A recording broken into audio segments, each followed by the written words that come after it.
أعوذ بالله السميع العليم من الشيطان الرجيم. بسم الله الرحمن الرحيم. السلام عليكم ورحمة الله وبركاته. الحمد لله رب العالمين والعاقبة للمتقين ولا عدوان إلا على الظالمين. أشهد أن لا إله إلا الله وحده لا شريك له وأشهد أن محمدا عبده ورسوله. اللهم صل وسلم وبارك على سيدنا محمد وعلى آله وصحبه أجمعين وبعد. فقال المصنف رحمه الله تعالى ونفعنا الله به وبعلومه في الدارين آمين. Berkata Imamul Allamah Syekh Abdul Qadir Al-Jilani, semoga Allah Ta'ala merahmatinya dan kita mendapat manfaat serta barakah ilmunya. Wahai gulam, sedarlah sebelum engkau disedarkan tanpa relamu. Jaga agamamu dan campur gaul dengan ahli-ahli agama. Kerana mereka itulah manusia yang hakiki. Orang yang berakal waras akan mentaati Allah. Dan orang yang berakal bodoh akan menderhakai Allah. Nabi SAW mengatakan, bila engkau hendak berkahwin, pilihlah wanita yang beragama. Nanti selamatlah engkau. Jadi jika engkau bercampur gaul dengan ahli-ahli agama, engkau akan terselamat. Dan hatimu akan lari dari sifat nifak dan ahlinya. Orang munafik itu ialah orang yang menunjuk-nunjuk diri, sehingga dia tidak punya amal lagi. Tidak akan diterima amalanmu, kecuali apa yang engkau tujukan dengan ikhlas kepada Allah Azza wa Jalla. Tidak diterima gambaran amalanmu itu, yakni zahir amalanmu, tetapi yang diterima hanya maknawinya sahaja, yakni keikhlasannya. Jika engkau melawani jiwamu, hawa nafsumu, syaitanmu dan duniamu dalam semua amalanmu, nescaya diterima oleh Allah daripadamu. Jadi hendaklah engkau beramal dengan penuh ikhlas secara total. Kerana Allah tidak akan menerima amalan, melainkan yang ditujukan hanya buat wajahnya semata, yakni keredaannya semata, bukan kerana yang lain. Celaka engkau beramal buat manusia, lalu engkau mengharapkan Tuhan akan menerimanya daripadamu. Ini perbuatan gila daripadamu. Jauhkan sikap sombong, membesar diri dan banyak bergembira, yakni banyak ketawa. Sedikitkan kegembiraanmu dan banyakkan kesedihanmu. Kerana engkau sebenarnya kini di tempat kesedihan dan duduk dalam penjara, yakni dunia. Nabi kita SAW pun terlalu banyak berfikir. Sedikit sekali kegembiraannya dan banyak kesedihannya. Baginda sedikit sekali ketawa, melainkan selalu tersenyum untuk menyenangkan hati orang lain. Padahal dalam hatinya penuh dengan kesedihan dan banyak urusan.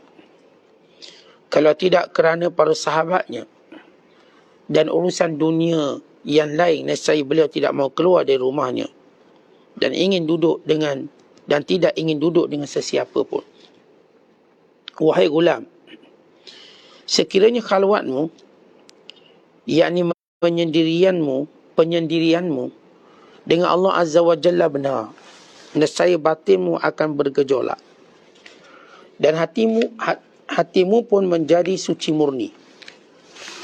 Lalu pandanganmu akan menjadi panduan, hatimu menjadi pemikiran, serta ruhmu dan maknawimu akan sampai kepada Allah Azza wa Jalla. Tafakur pada dunia ini adalah siksaan dan hijab, manakala tafakur pada akhirat adalah ilmu dan hidup bagi hati.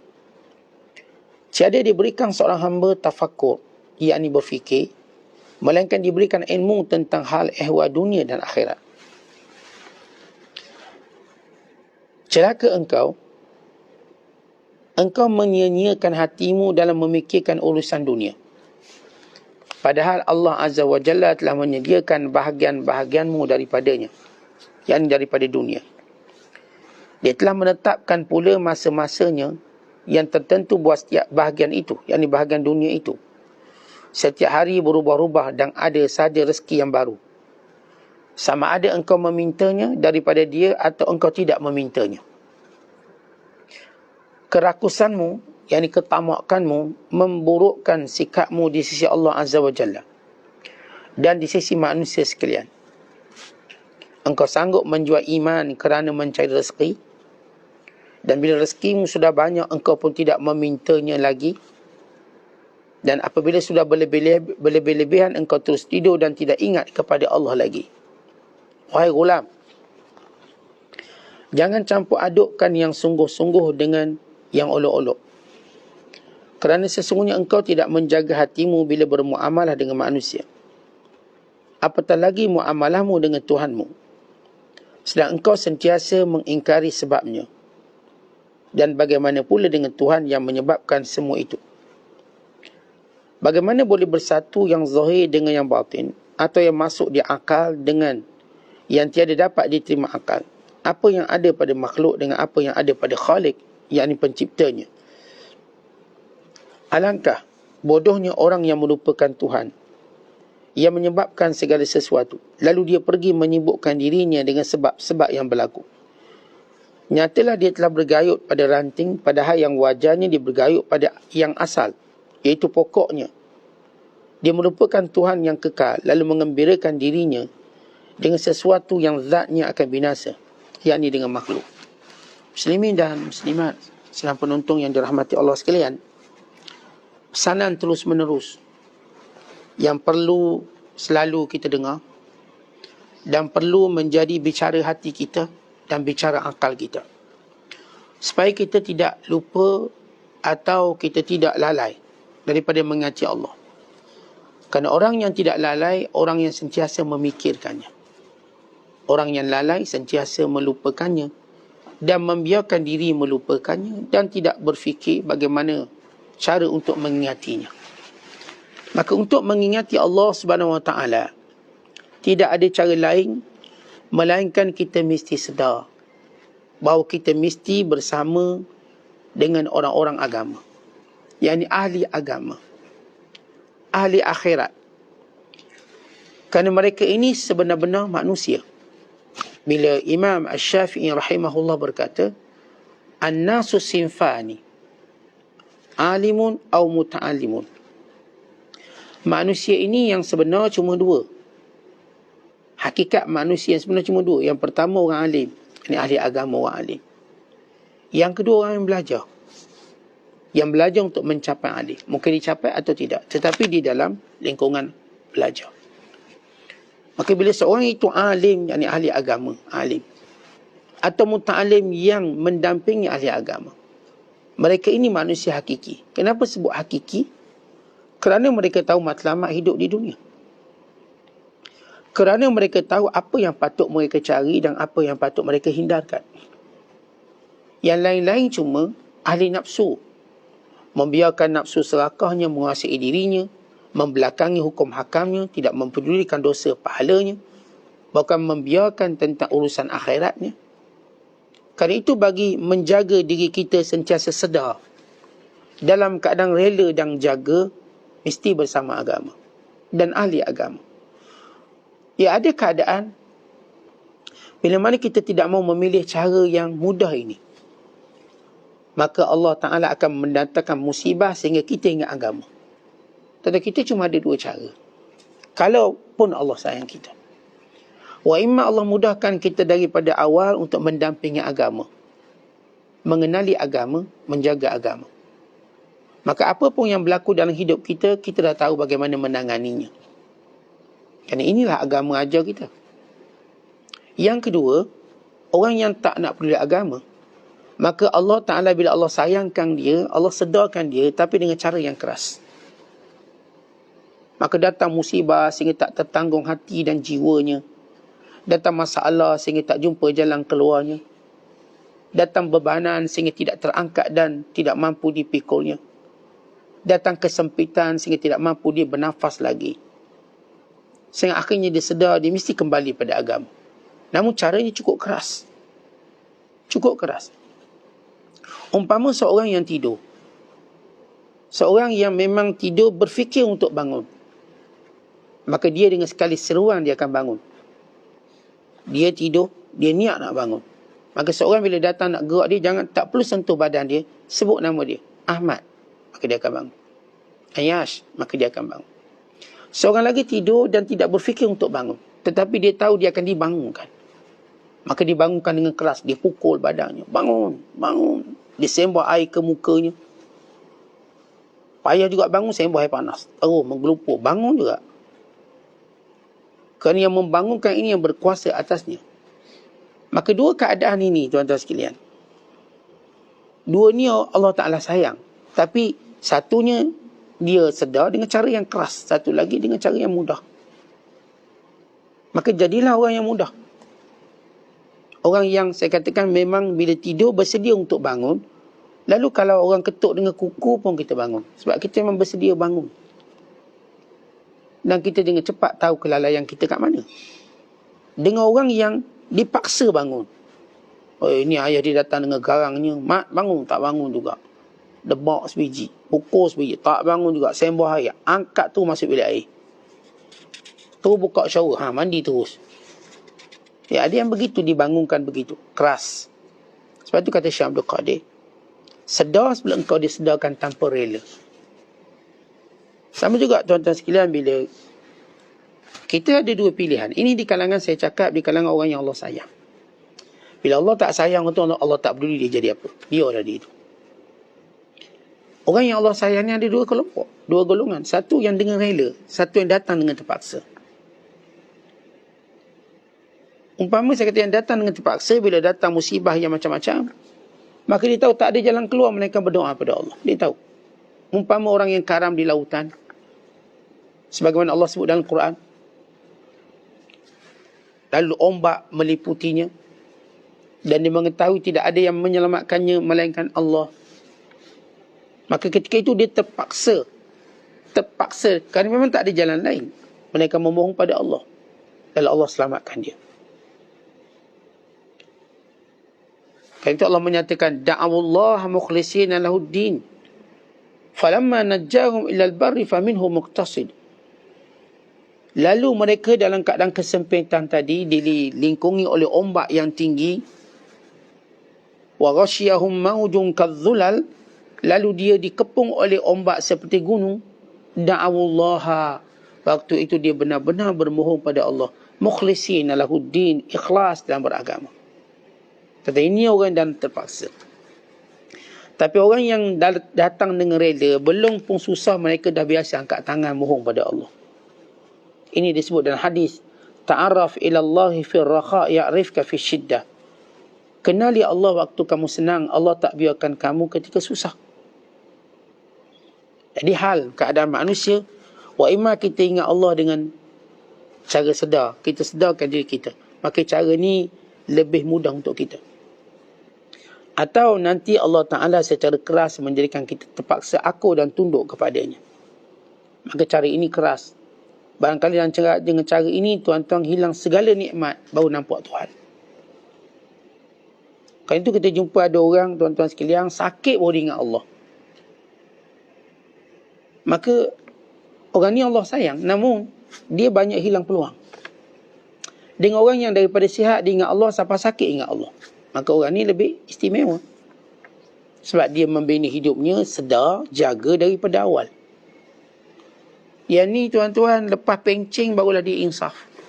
Dia bagus. Allah beri pilihan. Allah Ta'ala pilih dia. Namun dia dah lupuk ruang-ruang yang lain. Maka dia terpaksa macam cover banyak. Penatnya lain. Sebab dia nak qada balik solat. Dia nak qada balik puasa. Dia lebih penat. Namun Allah berikan dia istiqamah. Namun dia rasa bebanan dia. Dengan orang yang daripada awal sudah solat. Maka tak ada benda yang perlu dia qada. Sebab dia sentiasa siaga, sentiasa jaga. Kemudian Syekh menyebut, bila kita sebut bergaul dengan agama ni, kadang-kadang kita lupa, teman pergaulan kita paling hampir dengan kita isteri. Kerana itu Nabi SAW daripada awal lagi Nabi kata apa? Fasfar bizatiddin taribat yadak. Syarilah orang yang ada agama. Kalau tidak, kamu akan rugi.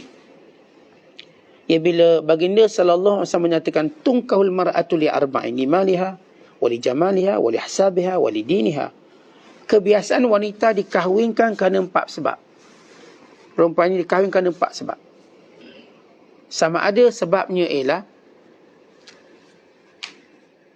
kerana hartanya banyak, kerana muka dia lawa, kerana nasab keturunannya yang tinggi, bangsawan, atau kerana agamanya. Seluruh manusia bila kahwin dengan perempuan, dia mesti sebab, salah satu daripada 4 sebab. Kalaupun bukan 4 sebab. Kenapa awak kahwin dia? Sebab dia lawa. Kenapa awak kahwin dia? Sebab dia kaya. Kenapa awak kahwin dia? Sebab dia keturunan baik ni. Ini keturunan kerabat dia raja, ini keturunan Said, ini keturunan sekian-sekian. Sebab apa awak kahwin dia? Sebab dia baik. Tuan-tuan tanyalah siapa-siapa pun, kenapa awak kahwin dengan suami awak? Kenapa awak kahwin dengan isteri awak? Kita akan jumpa salah satu sebab. Kalaupun ada 4 sebab ini, salah satu lebih dominan. Saya kahwin dia sebab dia lawa, ada. Keturunan ada. Lagi harta pun ada. Agama pun ada. Betul, ada 4. Tapi apa yang dominan? Yang dominan ialah lawa dia lah, Sat. Maka kita akan rasa kerugiannya juga. Kalau saya kahwin dia sebab harta dia lah, kita akan rasa kerugiannya. Sebab apa pun yang kita rasa bertuah selain agama, sebenarnya tidak bertuah. Yang benar-benar bertuah agamanya. Kan tu kalau pun saya melihat seorang wanita tu, dia punya 4 perkara tadi. Kalau dia ada 4. Dia lawa, dia ada harta, keturunan baik, agama. Maka saya perlu menjadikan sebab dominan ialah agama dia. Bila saya kata agamanya, kalau dia ada masalah agama, saya boleh tolak semua 3-3 tu. Kerana tuan-tuan, 3 benda ni akan hilang, agama tidak hilang. Adapun lawa akan hilang. Kita tuan-tuan bila kahwin, maka ujian perkahwinan, mula-mula memang nampak isteri kita paling lawa dalam dunia. Sebab tu kita kahwin dengan dia. Lepas 3 bulan pertama, 3 bulan kedua, lepas ada anak seorang, lepas ada anak 3-4, mula kecantikan itu, al-jamalu yazhu. Kecantikan tu akan merepuk, akan hilang. Sama ada merepuk secara hakiki atau secara maknawi. Hakiki ni betul lah, dia keduk lah, apalah. Secara maknawinya ialah kita mula rasa macam yang lain lebih lawa. Akhirnya nampak orang gaji lawa pada bini pula. Orang gaji lawa. Musibah besar tu. Begitu hakikat. Kemudian kalau hartanya pun ada naik turun. Akhirnya bisnes dia tak boleh jalan habis. Dah, dia jadi miskin atau tak berharta. Baik, kalau keturunannya juga ada waktu keturunan itu mungkin dihina. Ada waktu keturunan itu menjadi beban kepadanya. Tetapi agama, dia umpama pelampung sentiasa timbul dalam mana-mana air. Sungai ke, tasik ke, laut, dia timbul. Dia menyelamatkan kesemuanya. Maka kalau pun saya katakan seorang berkahwin kerana sebab-sebab itu, kalau dia tak jadikan agama dominan, maka dia juga akan rugi. Carilah sebab agama. Baik lelaki pada perempuan, perempuan dengan lelaki. Baik Ustaz, hari ni saya dah pilih lah Ustaz, saya dah silap pilih sekian. Maka jaga agamanya. Kalau misal kata Ustaz, saya dengar ceramah tentang jaga agama ni lepas 20 tahun saya kahwin. Sebab dulu-dulu zaman-zaman kita tak fikir-fikir agama, Ustaz fikir lawa je lah. Mana perempuan lawa, kita berebut, kita boleh beat, kita menang, kita kahwin. Ego kita ada sebab memiliki wanita tercantik di kampus, wanita tercantik di kampung kita. Sebab isteri saya Ustaz ni bekas ratu orang asli, orang lawa. Saya pilih dia ni, kahwin, ratu ni. Maka ya, kalau seorang dah berkahwin 10 tahun, 20 tahun lepas, kemudian dia tengok balik agama, maka apa perlu dia buat? Bukan perlu cari isteri yang ada agama pula. Itu hal lain. Dia mesti didik balik agama. Untuk dia nampak, untuk dia melaksanakan apa yang Nabi suruh juga, pilih agama. Jangan dibaiki dunia isterinya, jangan dibaiki kecantikan isterinya, jangan dibaiki nasab keturunan isterinya, baiki agama isterinya. Maka bila dibaiki agama isterinya, dia sebenarnya juga tetap dapat macam Nabi sebut, utamakan agama. Wah, iman saya katakan orang daripada mula dia boleh pilih orang agama. Ada pun orang yang saya katakan, dah Ustaz, Kita ustaz, saya pun bukan orang agama juga ustaz. Bini saya bukan orang agama. Kita jumpa pun kelab malam. Kelab malam saya jumpa dia, nampak dia lawa, dia nampak saya lawa. Kita orang kahwin. Tiba-tiba hari ni ustaz sebut ada agama. Macam mana?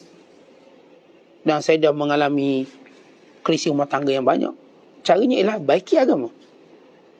Si suami cuba baiki agama si isteri. Si isteri cuba baiki agama si suami. Kalau dua-dua sedar, lagi bagus. Dua-dua baiki agama masing-masing. Akhirnya benar, dia dapat orang agama sebenarnya. Akhirnya isinya dah beragama, suami sudah beragama. Orang ni tuan-tuan, Masya Allah, dia akan merasakan kelainan hidup rumah tangga dia. Tidak lagi kerana harta benda, kerana agama. Jadi supaya kita tahu, bila kita sebut rakan pergaulan, jangan lupa rakan pergaulan utama ialah pasangan kita, isteri dan anak-anak kita. Maka jadikan mereka juga orang agama, supaya mereka tak melalaikan kita, atau supaya kita tidak melalaikan mereka. Kata Syekh lagi, kalau engkau bercampur dengan ahli agama, maka engkau akan selamat. Terselamat daripada sifat munafik dan sifat riak. Maka beliau mula membicarakan tentang makna riak dan munafik. Dia kata orang-orang munafik yang semua amalan nak tunjuk sehingga dia tak ada amal lagi. Tentang zaman kita ber-IG, zaman kita ber-Facebook, kecenderungan nak tunjuk amal itu ada. Walaupun saya katakan mungkin niatnya macam-macam. Itu terserah. Tapi kita bercakap atas muhasabah. Kita bukan bercakap atas dasar tuduh menuduh, tak ada. Saya dah sebut, setiap kali kita mengaji kesufian, kita tidak menuduh sesiapa. Tetapi kita muhasabah diri kita. Kita nak tuduh diri kita. Kita bercakap untuk baiki diri. Kita bukan nak tuding jari atau nak tengok, oh betul lah ustaz, orang tu semua benda buat baik, dia letak dalam IG. Bukan, saya bukan kata tengok orang lain, tengok kita. Bila seorang itu munafik, dia tunjuk semua amalan pada orang, maka dia tidak ada amal yang Allah Ta'ala beri dia nilai. Kali itu tuan-tuan sekalian, walaupun saya katakan niat kita mungkin macam-macam, tak saya buat baik, tunjuk ni, tujuan dia begini-begini. Baik, kita ada jawapan, mudah-mudahan jawapan itu betul. Tetapi dalam masa yang sama tuan-tuan sekalian, kita mesti juga menyembunyikan sebahagian amalan kita. Sebahagian amalan mesti kita sembunyikan. Yang kita bimbang, yang kita zahirkan itu akan binasa. Kita bimbang. Kerana itu para salafus soleh cuba menyembunyikan sebahagian amalan mereka. Kita baca kisah Ali Zainul Abidin, bagaimana dia menyembunyikan sedekah yang diketahui selepas matinya. Bukan kita baca kisah ramai ulama yang menyembunyikan khatam Qurannya, yang menyembunyikan sifat-sifat keikhlasannya, yang pelbagai itu. Bukan sebagian ulama karangannya tidak terzahir waktu dia hidup. Ada seorang ulama, dia mengarang beberapa buah buku. Kemudian dia berkata pada muridnya, wahai muridku, aku mengarang beberapa buah buku, tetapi aku tidak menyebarkannya kerana bimbang riak dan sombong. Tetapi nanti kalau aku mati, sekiranya tanganku lepas, ketahuilah Allah menerimaku, maka saya bawakan bukuku. Tapi kalau sekiranya tanganku menggenggam tanganmu, pegang erat tanganmu, berarti aku ada dalam masalah. Maka jangan kau sebarkan bukuku. Akhirnya pada detik kematiannya, anak murid dia pun pegang tangan dia. Pegang. Kata bila kan kita sakit, kita pegang tangan orang. Pegang. Seolah kita perlukan pertolongan. Maka waktu dekat sakratul maut dan dia mengucapkan 2 kalimah syahadah, dia melepaskan tangan. Maka anak murid dia tahu, mulai isyarat gurunya beritahu dia ikhlas, maka bukunya mula disebarkan. Mula kita katakan diagih-agihkan dan dicetak. Dia tidak mahu menulis pada waktu dia hidup. Salah seorang guru kami, bila orang tulis tentang biodata dirinya, lalu memujinya, maka beliau berkata pada penulis buku, tolong hentikan. Jangan kamu tulis tentang aku melainkan selepas aku mati. Maka orang ni pun akhirnya berhenti menulis kitab buku tersebut. Walaupun saya sempat membacanya, tapi atas arahan peribadi beliau, berhenti tulis tentang saya. Jangan tulis tentang saya, melainkan bila saya sudah mati. Lihat bagaimana mereka nak menyembunyikan amalan mereka. Oleh sebab itu tuan-tuan sekalian, untuk cara kita ikhlas, antaranya belajar sembunyikan amalan. Bukan menyembunyikannya lebih kita suka daripada kita menzahirkannya. Jangan sampai terbalik. Jangan menzahirkan amalan lebih kita suka daripada menyembunyikannya. Ternyata hati kita belum cukup kuat. Belum cukup ampuh keikhlasannya. Kemudian kata Syekh lagi,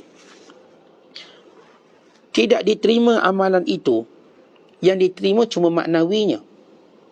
Kan Allah sebut dalam Quran, lan yanalallaha luhumuha wala dima'uha walakin yanaluhu taqwa.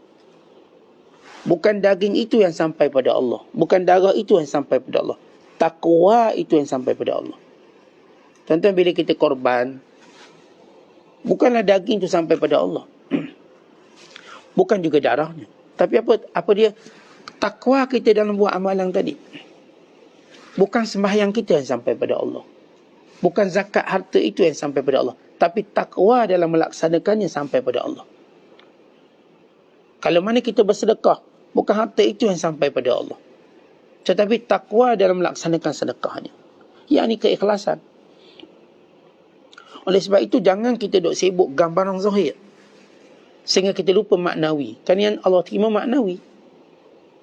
Kerana itu maknawi ini juga diberikan dengan maknawi pahala. Pahala juga maknawi. Apa maksud maknawi? Kita tak nampak, tapi Allah beri pahala. Ia banyak. Kita dah sebut kenapa Allah Ta'ala tak tunjuk pahala kat dunia. Sebab dunia ni tempat apa pun yang singgah kat sini akan binasa. Maka pahala tak akan singgah di sini. Dia simpan di sisi Allah. Di sini tuan-tuan, siapa pun duduk kat sini akan binasa. Nabi Muhammad SAW, sebab Nabi berada kat dunia, maka Rasulullah juga kena wafat. Jibril, sebab dia pernah turun kat dunia, maka dia juga akan diwafatkan oleh Allah. Seluruh malaikat yang pernah turun di dunia, maka mereka juga akan diwafatkan oleh Allah. Siapa pun yang berada di dunia, melintasi dunia, maka dia mengambil hukum, dibinasakan. Siapa pun. Kerana itu Allah Ta'ala tak jadikan pahala ni kat dunia. Allah simpan kat mana? Dekat akhirat. Sebab dia bukan benda binasa.